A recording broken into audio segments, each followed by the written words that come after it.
सुनेत्रा पवार यांच्यावर काँग्रेसच्या आक्षेपार्ह वक्तव्याचा पलूसमध्ये जाहीर निषेधार्थ प्रदीप कदम यांच्या नेतृत्वाखाली पलूस येथे राष्ट्रवादीचा जोरदार निषेध मोर्चा. महिला प्रचंड आक्रमक. महाराष्ट्राच्या उपमुख्यमंत्री तथा राष्ट्रवादी काँग्रेस पक्षाच्या राष्ट्रीय अध्यक्षा सुनेत्राताई पवार यांच्या विरोधात काँग्रेस पक्षाकडून करण्यात आलेल्या आक्षेपार्ह वक्तव्याच्या निषेधार्थ पलूस शहरात गुरुवारी राष्ट्रवादी काँग्रेसने जोरदार निषेध मोर्चा काढला. राष्ट्रवादी काँग्रेसचे नेते प्रदीप कदम यांच्या नेतृत्वाखाली पक्षाच्या कार्यालयापासून शिवतीर्थापर्यंत काढण्यात आलेल्या निषेध मोर्चात शेकडो महिला पुरुष कार्यकर्त्यांनी सहभाग घेत काँग्रेस विरोधात तीव्र घोषणाबाजी केली.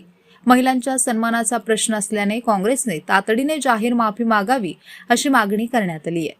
मोर्चाला प्रारंभ होताच महिलांचा अपमान करणाऱ्या काँग्रेसचा निषेध असो, सुनेत्रा पवारांचा अवमान करणाऱ्यांचा धिक्कार असो, काँग्रेसने माफी मागावी अशा घोषणांनी पलूस शहर दणाणून गेले.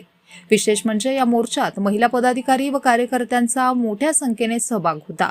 त्यामुळे हा निषेध मोर्चा महिलांच्या स्वाभिमानाच्या प्रश्नावर उभा राहिल्याचे चित्र पाहायला मिळाले.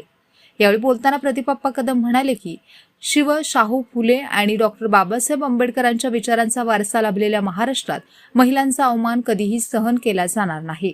आमच्या पक्षाच्या राष्ट्रीय अध्यक्षा सुनेत्रा पवार यांच्याविषयी करण्यात आलेले वक्तव्य अत्यंत निषेधार्ह असून काँग्रेसने तातडीने जाहीर माफी मागावी, अन्यथा राष्ट्रवादी काँग्रेसचे कार्यकर्ते काँग्रेसच्या नेत्यांना रस्त्यावर फिरू देणार नाहीत. जनतेसमोर काँग्रेसला जाब विचारण्यात येईल. हा जिजाऊंचा, अहिल्यादेवींचा, सावित्रीबाईंचा महाराष्ट्र आहे, याचे भान काँग्रेसच्या नेत्यांनी ठेवावे. संविधानिक पदावर असणाऱ्या महिलेचा अपमान करणारे सामान्य महिलांच्या बाबतीत कसे वागत असतील असा प्रश्न पडतो. त्यांनी आपण छत्रपतींच्या महाराष्ट्रात राहतो याची जाणीव ठेवून माफी मागावी, अन्यथा आंदोलन अधिक तीव्र करण्यात येईल. राष्ट्रवादी काँग्रेसचे कार्यकर्ते आमिर पठाण, अभिजित सावंत, राहुल पाटील, संजय शिंदे यांनीही काँग्रेसवर टीका करत महिलांच्या सन्मानाशी तडजोड करणारे वक्तव्य महाराष्ट्रातील जनता कधीही सहन करणार नसल्याचे सांगितले. महिला पदाधिकारी रुक्साना मुलानी व रेणुका मेरेकर यांनी परखड मत व्यक्त करून निषेध व्यक्त केला.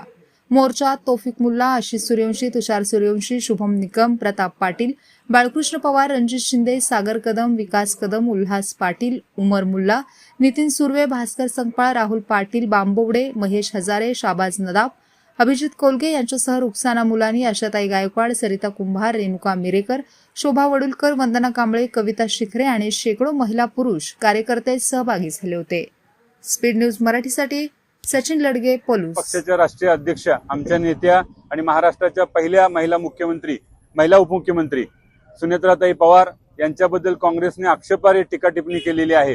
ही आक्षेपार्ह टीका टिप्पणीच्या बाबतीत आम्ही आज पलूसमध्ये छत्रपती शिवाजी महाराजांच्या स्मारकाच्या ठिकाणी तीव्र शब्दात त्याचा निषेध व्यक्त करतो.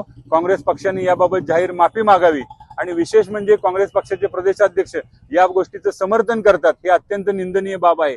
त्यामुळे काँग्रेसने या बाबतीत तात्काळ महाराष्ट्राची, सुनेत्रा वहिनींची आणि महाराष्ट्रातल्या तमाम महिला भगिनींची माफी मागावी, यासाठी आम्ही त्यांचा या ठिकाणी निषेध व्यक्त करतोय. काँग्रेसने केलेल्या या वक्तव्याचा आणि त्यांच्या विचारसरणीचा आम्ही तीव्र शब्दात या ठिकाणी निषेध व्यक्त करतोय. धन्यवाद.